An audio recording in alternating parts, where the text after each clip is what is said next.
Salam rocker. Purbaya senyum, rupiah aman. Begitu kata presiden kita kemarin. Yang terjadi hari ini ternyata dolar menembus 17.700. Bahkan sempat 17.730. Ya. Artinya rupiah terus melemah. Di samping itu kita lihat juga indeks harga saham gabungan itu melorot sampai 3,5%. Ini penurunan yang sangat luar biasa. Dengan kata lain, apa yang dikatakan oleh presiden ternyata tidak benar, ya kan? Atau barangkali Purbaya lupa tersenyum sehingga dolar naik terus. Nah, kalau itu yang terjadi, ya Pak Presiden seharusnya menegur Pak Purbaya untuk tersenyum sehingga dolar melemah dan rupiah menguat. Ini menjadi masalah, banyak sekali pertanyaan. Kok kenapa terus-terusan dolar naik, tiada hari tanpa dolar naik ya. Nah, begitu juga dengan indeks harga saham gabungan yang pada awalnya Pak Purbaya bilang to the moon ya ketika beliau diangkat. Dan sempat meluncur naik deras ke arah 9.000 bahkan 9.400 ya. Pada waktu itu saya bilang ini bubble ya, di akhir tahun lalu indeks kemungkinan bubble-nya pecah dan akan jatuh musruk ke 7.000. Ternyata ini hari juga pun jauh dari level 7.000. Bahkan tadi saya lihat di level 6.300-an ya. Coba bayangkan dari 9.400 ke 6.300 itu sudah lebih dari 30% ya terpotong ya dari all time high ke ini hari. Nah, dibandingkan dengan market-market lain di Asia, setahu saya kita satu-satunya negara yang indeksnya itu merah ya, begitu juga dengan mata uangnya terhadap US dollar. Semua pertanyaan ya mengacu kepada apakah memang benar apa yang Pak Purbaya katakan selama ini, dan pada dasarnya semua pihak pemerintah mengatakan bahwa fundamental ekonomi kita baik-baik saja. Begitu juga Pak Periwarjo, Gubernur BI kemarin kalau nggak salah ya sempat dipanggil oleh DPR RI. Ini kok kenapa sampai dolar terus meluncur? Ya, sampai ada wacana dari seorang anggota DPR di sana untuk mengatakan kepada Pak Periwarjo supaya mengundurkan diri. Padahal sesungguhnya yang terjadi dengan dolar itu bukan urusan Pak Periwarjo. Ya, di sini ada kesalahan juga dari anggota DPR yang meminta Pak Periwarjo mengundurkan diri ya. Dan ini sangat bahaya. Sebab kalau Pak Periwarjo sampai mengundurkan diri, ini dengan sekejap dolar bisa lari loh ke 20.000, bahkan bukan tidak mungkin ke 25.000 ya. Ini adalah tanggung jawab pemerintah, bukan tanggung jawab Bank Indonesia. Yang menjadi masalah adalah kedodorannya fiskal kita, kedodorannya APBN kita, itu yang membuat rupiah melemah terhadap dolar. Itu juga yang membuat indeks harga saham gabungan kita jebol ya. Nah, kalau kita kembali lagi ke fundamental ekonomi, Anda mungkin semua kemarin melihat betapa tingginya pertumbuhan ekonomi kita di kuartal pertama, 5,61% ya. Tapi anehnya pada saat yang bersamaan setelah angka BPS dirilis ya, muncul seorang menteri yaitu Pak Agus Gumiwang, Menteri Perindustrian kita, yang mengatakan badai PHK di depan mata. Nah, ini menjadi membingungkan ya. Siapa ini sebetulnya yang benar? Pak Menteri Agus Gumiwang atau Pak Menkyu Purbaya Yudi Sadewa ya. Tapi kayaknya market berpihak kepada Pak Agus Gumiwang ya. Sebab memang kalau kita lihat dengan harga minyak yang sangat tinggi, dan pada hari ini saya kira harga spot price ya, harga minyak itu ada di atas $120. Coba bayangkan sebelum perang Iran ya, harga minyak itu cuma $60. Nah, kalau sampai $120, yang terjadi adalah ekonomi kita sangat kewalahan menanggung harga minyak yang setinggi itu. Saya malah memperkirakan di kuartal kedua ini akan terjadi ya double digit inflation yang sangat luar biasa karena tingginya harga minyak ya. Harga minyak yang tinggi pada bulan Mei ini mulai menurut saya dipass through ke harga-harga konsumen. Bulan April inflasi masih terkendali, masih sekitar dalam range yang diestimasi oleh BI ya, sekitar 3% lah ya, 2% sekian ya.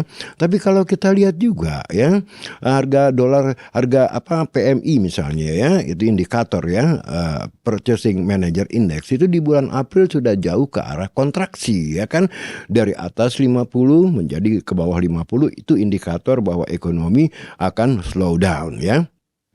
Nah, di samping itu, di bulan April harga minyak belum dimasukkan ke dalam harga produk akhir ya, sehingga inflasi masih single digit. Saya khawatir ya, di bulan Mei ini inflasi akan menjadi double digit. Artinya menjadi belasan persen ya. Coba bayangkan ya, kalau harga minyak 2 kali lipat, kita bayangkan betapa hebatnya itu kalau para produsen itu tidak mendapat subsidi dari pemerintah. Mereka harus bayar seperti harga minyak di spot price ya. Nah, kalau sampai double digit inflation, bukan tidak mungkin dolar ini ngacir lebih tinggi lagi ke arah 20.000. Karena apa? Ekonomi kita dianggap bakal ya.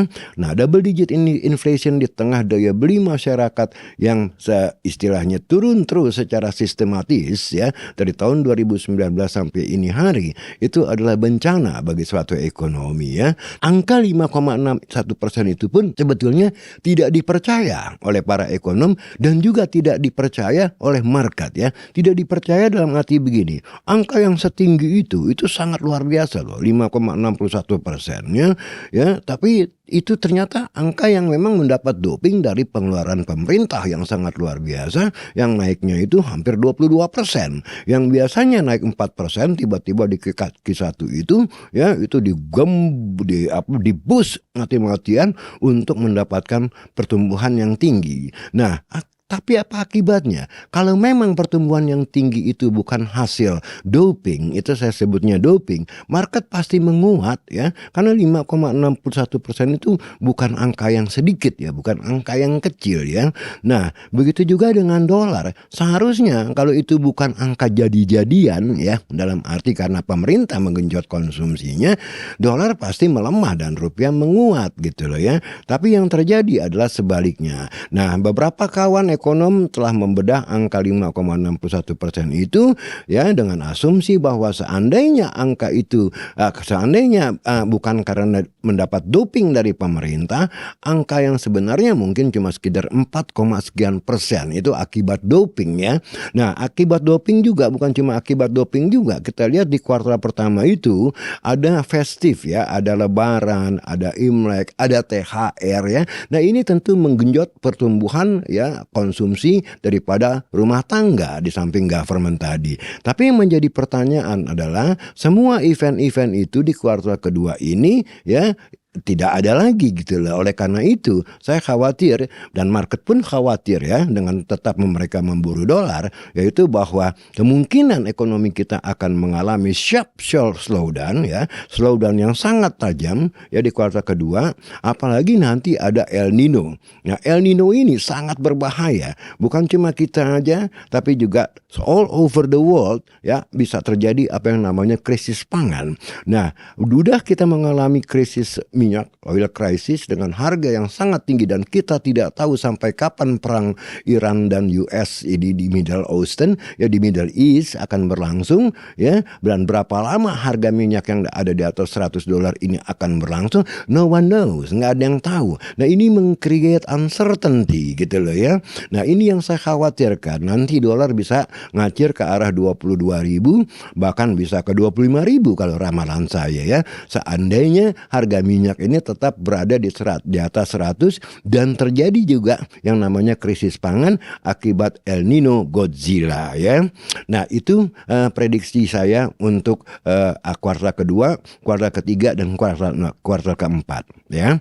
Lantas selanjutnya kita lihat lagi ya, bahwa kemarin juga ada sesuatu yang lucu ya, yaitu Pak Presiden mengatakan bahwa dolar yang tinggi ini kan orang desa nggak punya dolar ya. Pak Presiden harus tahu loh ya, bahwa walaupun orang desa tidak memegang dolar. Tapi kalau dolar itu naik sangat luar biasa ya, sangat signifikan, itu kita akan mengalami apa yang namanya imported inflation, my friend ya.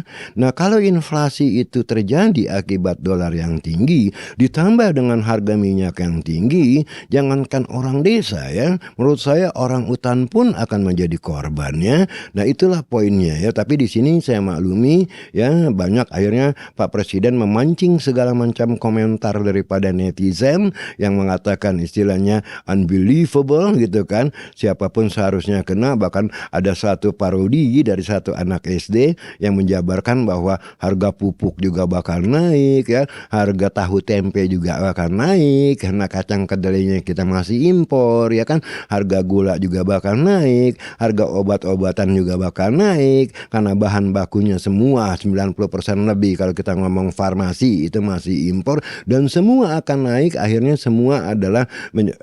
semua itu akan berdampak kepada orang desa juga ya. Banyak sekali pertanyaan yang ditujukan kepada saya. Jadi teman-teman saya selalu bertanya via WA atau WA group, ini mau kemana sih sebetulnya ekonomi kita? Ya, ekonomi kita ini yang pada dasarnya saat ini dinilai oleh pasar tidak baik-baik saja, walaupun pemerintah tetap ngotot bahwa fundamental ekonomi kita sangat baik, sangat prima, tapi market yang mendrive currency, market yang menentukan dolar mau ke berapa, bukan pemerintah. Begitu juga dengan harga saham. Nah, saya perkirakan bukan tidak mungkin tahun ini kita akan mengalami resesi ya. Artinya pertumbuhan yang negatif, tidak positif ya. Dan saya perkirakan ada kemungkinan dolar ke 22.000 atau ke 25.000. Tentu saya bisa salah, walaupun selama ini saya benar dalam meramalkan ya.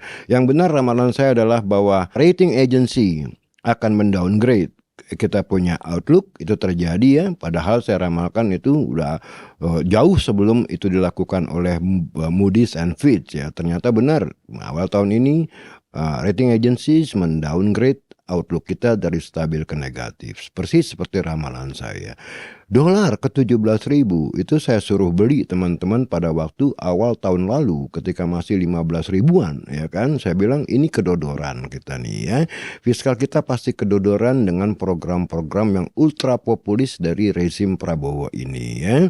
Dan ternyata terjadi. Begitu juga dengan indeks harga saham gabungan ya.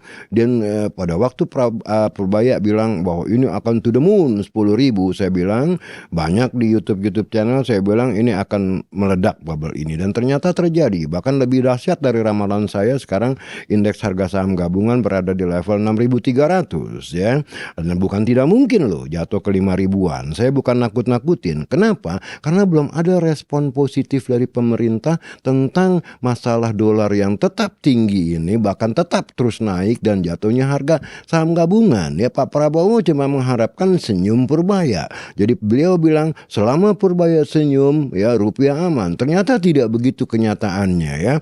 Nah, kalau menurut saya sih ya, kembali lagi aset yang paling aman tetap di mata saya adalah dolar, bukan saham. Dan kemungkinan besar kalau menurut saya tentu bisa salah ya, setidak-tidaknya sih di semester kedua menurut hitungan saya di atas 20.000, walaupun sekarang masih di bulan, bahkan minggu ini juga ada kesempatan, ada kemungkinan dolar itu break 18.000. Sebab pada hari ini sekarang saya bicara ini ya, itu masih bertengger di 17.703 tadi ya. Tinggal 300 perak lagi, yang mana dalam masa 300 perak is peanuts ya. Just a matter of day, mungkin 1 hari atau 2 hari bisa aja terjadi meluncur ke 18.000. Jadi pesan saya adalah kembali lagi ke aset yang paling aman menurut saya saat ini adalah dolar ya kan. Nah, banyak sekali ya yang bertanya kenapa dolar. Dolar itu ya mendapat 2 keuntungan. Keuntungan pertama adalah karena reotnya fundamental ekonomi kita.